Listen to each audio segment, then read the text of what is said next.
자, 오늘 공부할 성경의 말씀은 요한계시록 19장 11절에서 16절입니다. 요한계시록 19장 11절 말씀. 또 내가 하늘에 열린 것을 보니 보라, 백마와 탄 자가 있으니 그 이름은 충신과 진실이라. 그가 공의로 심판하며 싸우더라. 그 눈이 불꽃 같고 그 머리에 많은 면류관이 있고 또 이름 쓴 것이 하나 있으니 자기밖에 아는 자가 없고 또 그가 피 뿌린 옷을 입었는데 그 이름은 하나님의 말씀이라 칭하더라. 하늘에 있는 군대들이 희고 깨끗한 세마포 옷을 입고 백마를 타고 그를 따르더라. 그의 입에서 이한검이 나오니 그것으로 만국을 치겠고 친히 저희를 철장으로 다스리며 또 친히 하나님 곧 전능하신 이의 맹렬한 진노의 포도주 틀을 밟겠고 그 옷과 그 다리에 이름 쓴 것이 있으니 만왕의 왕이요 만주의 주라 하였더라. 아멘. 이 시간에 공부할 말씀의 제목은 그리스도 재림하실 때의 모습을 살펴봅니다. 그리스도 재림하실 때의 모습. 자, 예수님은 반드시 재림하십니다. 자, 그럴 때 우리가 먼저 시간에 어린 양의 혼인잔치를 했을 때 주님이 재림하셔서 이제 어린 양 신부가 예비되고 그리고 이제 잔치를 하는 것이 되죠. 자, 그래서 오늘은 재림에 대해서 살펴봅니다. 그때 주님의 모습이 과연 어떤가를 보면 자, 첫째 그의 이름을 살펴봅니다. 여기 11절에 보니까 그의 이름을 말하는데 자, 이름이 충신과 진실이라 이렇게 말하면서 공의로 심판하신다. 그래서 결과적으로 이름에서 무엇을 알 수 있냐면 공의의 통치자이신 주님을 알 수 있어요. 자, 충신과 진실이라는 말은 자, 예수님의 이름은 여러 가지가 있지요. 구약시대부터 뭐 하나님의 이름이 수없이 많은데 우리가 구약의 이름 또 신약의 이름 근데 여기에서는 뭐냐 마지막 재림하실 때의 이름을 또한 표현하고 있어요. 여기 보니까 충실과 진실이라 그래. 그러니까 주님이 이제 사역적인 면을 우리가 붙여진 이름 사역적인 측면에서 우리가 이름이 충신과 진실이야. 그러니까 충신과 진실되지 아니한 사람은 공의의 일을 행하지 못합니다. 또 물론 충실이 안 되면은 공의를 행할 수가 없어요. 그래서 충신과 진실이라는 말은 재림하신 주님이 공의에 심판하시는 그것을 우리가 나타낼 수 있어요. 또 12절에 보면 어떤 이름은 자기밖에 아는 이가 없는 이름. 그러니까 주님 자신만이 아는 이름. 지금까지는 알려지지 아니한 이름입니다. 이렇게 볼 수 있어요. 그래서 계시록 3장 12절에 보면 빌라델비아에 하시는 말씀 중에 그 이기는 자에는 성전 기둥 되게 하고 그 성전 기둥에 이름 3가지를 쓴다 그랬어요. 근데 그 3가지 중에 이름 3가지 중에 한 가지 이름이 예수님의 새 이름이 있다 그랬어요. 그러니까 아직까지 알려지지 않은 이름이니까 새 이름이야. 계시록 3장 12절에 보면 이기는 자는 내 하나님의 성전에 기둥이 되게 하리니 그가 결코 다시 나가지 아니하리라. 내가 하나님의 이름과 하나님의 성 곧 하늘에서 내 하나님께로부터 내려오는 새 예루살렘의 이름과 나의 새 이름을 그 위에 기록하리라. 그러니까 나의 새 이름, 주님의 새 이름이야. 지금까지 알려지지 아니하는 이름을 거기다 표시한다. 이렇게 말하고 있어요. 또 13절에 보니까 하나님의 말씀이라는 이름, 그 이름은 하나님의 말씀이라 그랬어요.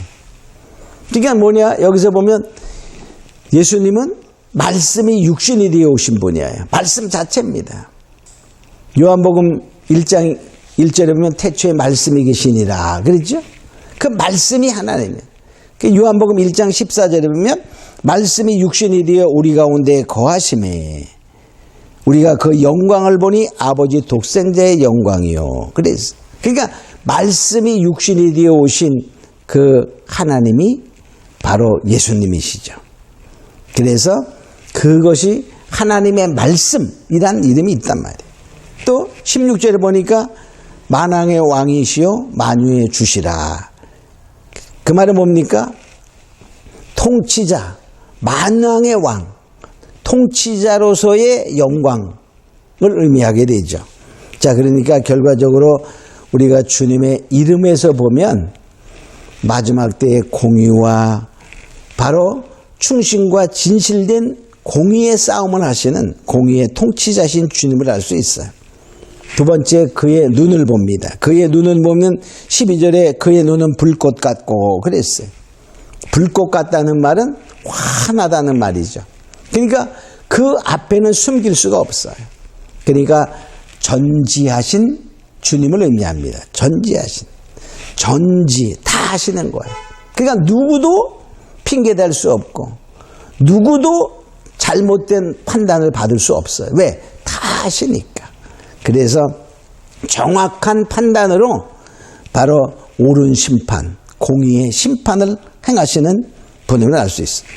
두 번째, 그의 머리를 봅니다. 머리는 얘는 많은 면류관이 있다. 그래서 많은 면류관. 여기 면류관은 왕관이에요. 왕관. 결과적으로 뭐냐, 많은 면류관이 있다는 말은 이 옛날에 보면 그 나라의 군주들이 다른 땅을 점령하실 때 그 면류관을 쓰는 거예요. 그래서 어떤 만일의 왕이 다른 나라를 점령했어요. 그러면은 자기의 면류관과 본래 나라를 다스리는 그 나라를 다스리는 면류관 이런 걸 또 있는 거예요. 그래서 많은 면류관을 썼다는 말은 온 세계 많은 나라의 통치권을 의미합니다. 그래서 많은 면류관을 썼다는 말은 결과적으로 온 세계를 통치하는 바로 그 영광의 주님을 의미한다. 이렇게 볼 수 있어요. 자, 또 네 번째 보면 그의 옷을 보면 피 뿌린 옷을 입었다. 13절에 말하고 있죠. 피 뿌린 옷을 입었는데 그래. 근데 여기서 더 정확히 말하면 피 이렇게 뿌린 옷이 아니라 피가 뿌려진 옷이야. 이 말은 뭐냐면 심판의 주로 즉 적을 멸할 때 그 적의 피가 튀어서 옷에 튀는 거야. 그러니까 결과적으로 뭐냐, 이것은 승리의 주님을 의미하게 됩니다. 그래서 여기 보니 15절에 보니까 진노의 포도주 틀을 밟는다 그랬어요. 그러니까 진노의 포도주 틀을 밟을 때 그 말은 뭡니까? 악의 세력들을 하나님이 진노의 포도주 틀에 놓고 밟아. 그러니까 결과적으로 악의 그 포도주에 그것이 튀는 것처럼 바로 악을 멸할 때 그 상대방의 피가 튀는 것을 말합니다. 이사야 63장 3절에 보면 만민 중에 나와 함께한 자가 없이 내가 홀로 포도주 틀을 밟았는데 내가 노함을 인하여 무리를 밟았고 분함을 인하여 짓밟았으므로 그들의 선열이 내 옷에 튀어 내 의복이 다 더럽혔으니. 그러니까 주님이 하나님의 그 분노로 악을 밟을 때 그 선열이 피가 튀었다 이렇게 표현하고 있는 거예요. 그래서 다시 오시는 주님은 우리가 고난받으러 죽으러 오시는 주님이 아니에요. 영광의 주로 심판의 주로 오시는 그것을 알 수 있어요. 자, 또 다섯 번째로 그의 입을 보면 15절에 그 입에서는 이한검이 나오고, 이한검이라는 것은 날카로운 검입니다. 아주 날이 예리한 검. 자, 근데 검은 뭐죠? 에베소서 6장 17절에 보면 성령의 검, 곧 하나님의 말씀을 가지라. 그러니까 그 입에서는 예리한 검인데 그 검은 하나님의 말씀입니다. 그러니까 하나님은 말씀으로 창조하셨고 말씀으로 모든 것을 다스리는 거예요. 그러니까 말씀하시니 악이 그 칼날에 쓰러지는 거예요. 자, 호세아 6장 5절에 보면 내가 선지자들로 저희를 치고 내 입의 말로 저희를 죽였노니. 하나님의 말씀으로 모든 것을 멸하는 그러한 바로 진리의 말씀은 하나님의 능력. 그래서 뭐냐? 하나님은요, 우리가 심판하실 때, 즉, 말씀으로 심판된다. 그런 뜻이에요. 말씀으로 심판되는 거예요. 요한복음 12장 48절에도 보면 이렇게 말씀하고 있어요. 나를 저버리고 내 말을 받지 아니한 자들을 심판할 리가 있으니 곧 나의 한 그 말이 마지막 날에 저를 심판하리라. 그러니까 하나님이 말씀하신 그 말씀대로 심판된다는 거예요. 그러니까 결과적으로 뭐냐? 여기에 있는 성경에 쓰여 있는 말씀을 통하여 그 말씀대로 그 악들이 소멸되고 심판받는 것을 보게 됩니다. 또 여섯 번째, 그의 손을 봅니다. 여기 15절에 보면 손이란 말은 없지만은 이렇게 말하고 있어요. 저희를 철장으로 다스리며. 그러니까 철장은 뭡니까? 새 몽둥이잖아요. 그래서 어디다 들어? 손에 드는 거예요. 그러니까 그 손에는 철장이 있어요. 결과적으로 뭡니까? 이것은 그 강한 힘, 권능의 주님을 말합니다. 시편 2장 9절에도 보면 시편 2편 9절에 내가 철장으로 저희를 깨뜨리며 질그릇같이 부수리로다. 그러니까 그 심판의 주님은 철장으로 질그릇을 깨뜨리듯이 그렇게 권능의 주로 오신다. 그런 말이에요. 또 그 발은 15절에 이렇게 말합니다. 여기서 발이라는 표현은 없지만은 이렇게 말해요. 맹렬한 진노의 포도주 틀을 밟겠고, 밟는 거는 뭐 발로 밟는 거예요. 그러니까 결과적으로 재림하시는 주님의 발은 진노의 포도주 틀을 밟아요. 그러니까 뭐냐? 악의 무리들을 진노의 포도주 틀에 놓고 악인을 심판한다. 심판의 주임을 의미하게 되죠. 우리가 계시록 14장에도 보면 알곡과 포도송이의 추수가 있어요. 그때 알곡은 의인의 추수요, 포도송이의 추수는 악인의 추수다. 우리가 이렇게 공부했었죠. 계시록 14장 19절에 보면 천사가 낯을 휘둘러 땅에 포도를 거두라. 하나님의 진노의 큰 포도주틀에 던짐에. 그러니까 포도를 거둬서 하나님의 진노의 포도주틀에 넣고 밟는다. 그런 말이에요. 자, 근데 왜 그 포도주틀에 넣냐? 그 말은 본래 그 주님이 심은 포도나무는 극상품 포도나무였는데 그 포도나무가 들포도가 되잖아요. 그래서 그들의 포도나무, 즉 이스라엘의 포도나무가 어떻게 변하냐면 이렇게 변해요. 신명기 32장 32절로 33절에 보면 그들의 포도나무는 소돔의 포도나무요 고모라의 밭이 소산이라. 그들의 포도는 쓸개 포도니 그 송이는 쓰며 그들의 포도주는 뱀의 독이요 독사의 악독이라. 그러니까 결과적으로 이 이스라엘의 포도가 어떻게 변했냐면, 결과적으로 뭐냐면 이 포도나무는 이스라엘 백성들을 의미하기도 하잖아요. 근데 그들이 변화됐는데 어떻게 변했냐? 이렇게 변했다는 거예요. 소돔의 포도나무. 소돔의 포도나무라는 말은, 자, 소돔은 동성애로 타락한 도시, 쾌락에 타락한 도시, 정말 하나님 없는 그런 도시. 그러니까 세상적이요, 정력적이요, 세격적인 그러한 포도나무로 변했다는 거야. 또 그 뭡니까? 그들의 포도주는 뱀의 독이요, 독사의 악독이다. 그러니까 뭡니까? 그 포도주를 마시면 죽는 거야. 뱀의 독이고 독사의 독이니까. 그래서 그 이스라엘의 포도나무가 그렇게 사람들의 영혼을 죽이는 그러한 포도나무로 변해, 즉 악으로 변해서 하나님의 진노의 포도주틀에 넣고 밟는다. 이렇게 말하고 있어요. 근데요, 그것이 한편으로는 매력이 있다는 거야.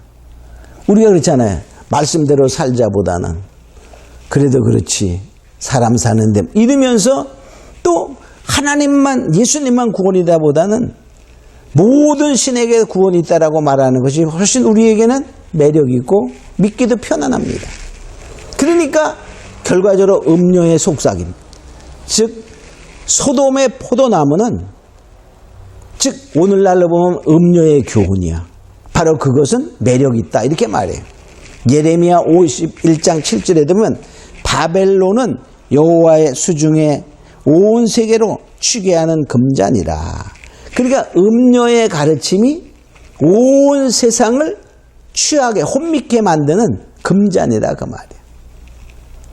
그러니까 믿음을 말하지만은 구원에서 이탈된 믿음을 말하는 거예요. 그러니까 또 매력이 있다 그런 뜻이죠. 열방이 그 포도주를 마시고 인하여 미쳤도다. 그러니까 음료의 가르침이 우리가 이렇게 취하고 싶은 매력이 있어. 다 그것을 마시고 다 미쳤다는 거야. 정상이 아니라는 거야. 그러니까 예수 외에도 구원이 있다라는 그 말이 더 매력이 있고 온 세상을 취하게 만들어서 미치게 만들어 구원에서 이탈되게 하는 시대가 도래됐기 때문에 하나님이 심판하실 때 그들을 다 뭐냐 하나님의 진노의 포도주들에 던져 짓밟아 다 멸한다 그런 의미가 되는 것입니다. 자, 그래 주님은 다시 오실 주님은 바로 이 세상을 심판하러 오셔서 완전히 악을 심판하며 결과적으로 오셔서 그 적그리스도와 거짓 선자를 불못에 던져 넣는 그렇게 되는 것입니다. 우리가 이것을 알고 이제 우리는 다시 오실 주님을 맞이할 수 있는 자가 되어야 됩니다. 우리도 뭡니까? 타락하면 진노의 포도주 틀에 던져지게 되는 것이죠. 그러므로 우리가 다시 오실 주님을 맞이할 수 있는 믿음의 사람들을 다 예수님으로 축원합니다. 우리 잠깐 기도합니다. 감사하신 아버지 하나님, 이제 우리는 재림하시는 주님의 모습 속에서 바로 주님은 공의의 심판주요 모든 것을 아시며 정말로 정확히 판단하시는 것을 보며 우리는 그 심판에서 정말 하나님의 구원을 받는 자가 다 될 수 있는 자가 될 수 있도록 우리가 더욱더 믿음을 지키며 승리하는 자들이 될 수 있도록 축복하여 주시옵소서. 믿음의 믿음을 정말로 쟁취하는 자들이 다 되게 하옵소서. 감사하고 믿사오며 예수님의 이름으로 기도합니다. 아멘.